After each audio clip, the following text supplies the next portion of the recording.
Terima kasih untuk Anda yang masih bersama kami. Bagi Anda yang baru bergabung, berikut kami sajikan kembali 3 berita utama hari ini.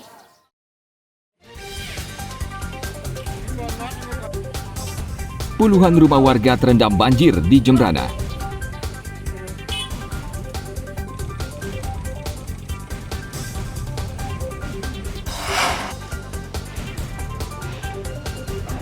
Ditreskrimum Polda Bali menangkap pelaku yang menyalahgunakan penjualan BBM bersubsidi dengan modus menggunakan belasan barcode atau kode batang.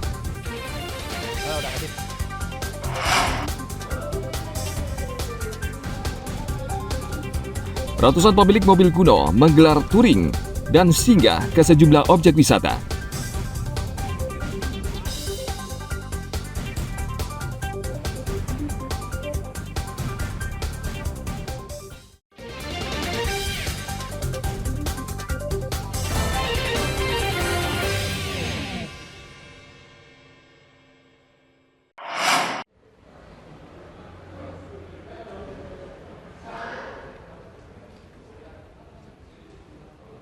Ditkrimsus Polda Bali menangkap pelaku yang menyalahgunakan penjualan BBM bersubsidi dengan modus menggunakan belasan barcode atau kode batang yang diterbitkan Pertamina.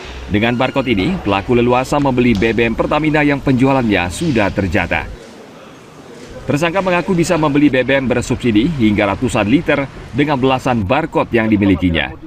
BBM tersebut kemudian ditampung ke dalam tangki mobil yang sudah dimodifikasi.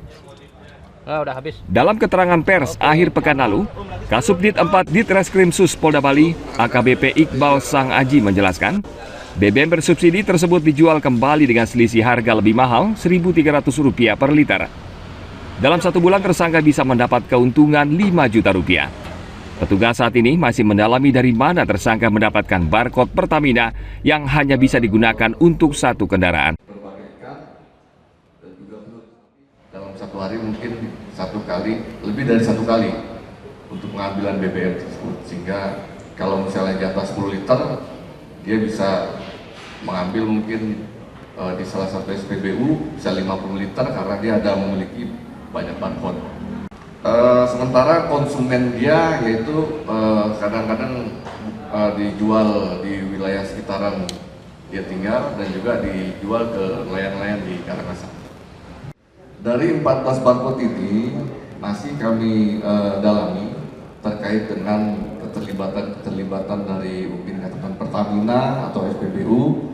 Kalaupun nanti ada keterlibatan ya kami proses sesuai dengan aturan.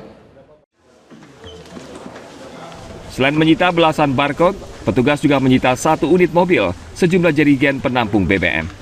Tersangka terancam pidana hingga 6 tahun penjara sesuai Undang-Undang RI Nomor 22 Tahun 2001 tentang minyak dan gas bumi. Tim Liputan melaporkan dari Kota Denpasar.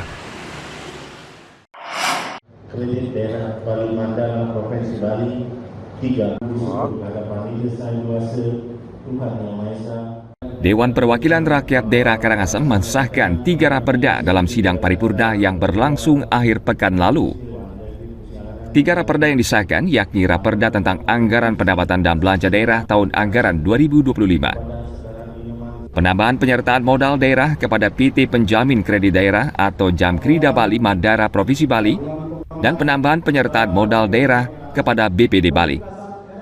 Pendapatan daerah Karangasem tahun anggaran 2025 dirancang sebesar Rp1,7 triliun, belanja daerah Rp1,8 triliun, serta surplus Rp85 miliar. Khusus pendapatan yang bersumber dari pajak daerah tercatat meningkat dari Rp319 miliar menjadi Rp324 miliar. Kemudian penambahan penyertaan modal daerah kepada PT Jamkrida Bali Mandara Provinsi Bali sebesar Rp1 miliar dan penambahan penyertaan modal daerah untuk BPD Bali sebesar Rp3 miliar. 3. Bupati Karangasem di Amlapura. Memang bisa diurus.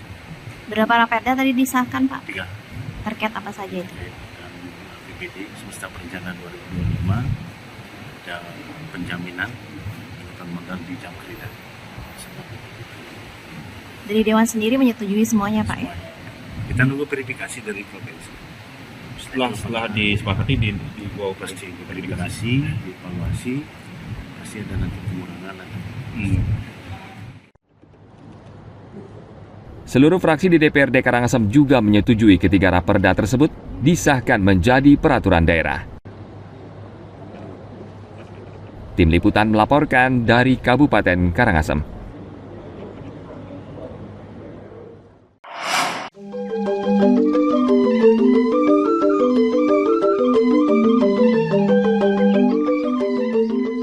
Karangasem memiliki berbagai warisan budaya yang masih lestari hingga kini.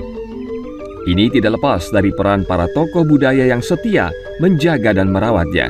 Salah satunya pendiri Museum Lontar dan Pelestari Tenun Gringsing.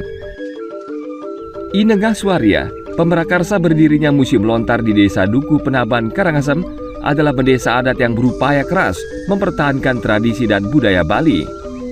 Ia mendirikan museum tempat menyimpan lontar. Pengunjung museum tidak hanya bisa menyaksikan masa lalu Bali, namun juga belajar adat istiadat budaya Bali, pengobatan, serta menulis aksara Bali. Bahkan di museum ini berdiri PAUD yang mengajarkan banyak hal tentang Bali. Tak hanya di Duku Penaban, di desa Bali kuno juga lestari dengan arsitek rumah adat, pakaian adat, tradisi, hingga kain tenun gringsing. Iwayan Yase adalah salah satu tokoh adat yang menjaga tradisi ini tetap lekang. Dalam membuat kain tenun gringsing, ia harus mendapatkan bahan baku dari luar Bali. Proses membuatnya juga tidak sembarangan, sebab setiap motif memiliki satu kesatuan makna. Itu lumayan jauh, kita sampai ke Jawa sudah membeli bahan baku, karena di Bali mungkin kapas itu terbatas sekali sekarang. Itu yang paling utama. Untuk harganya berapa, Pak? Untuk harganya itu berkisar antara 2 juta sampai mencapai 30 juta, 50 juta, itu harga yang baru. Harapannya sudah tentunya kepada pemerintah, supaya pemerintah juga tetap bahkan lebih memperhatikan IKM-IKM seperti kain-kain tenun tradisional ini. Mungkin dari segi membantu, mempermudah memperoleh bahan bakunya seperti itu.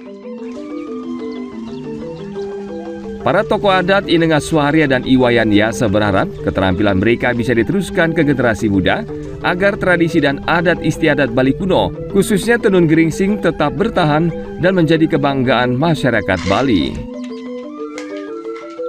Tim Liputan melaporkan dari Kabupaten Karangasem.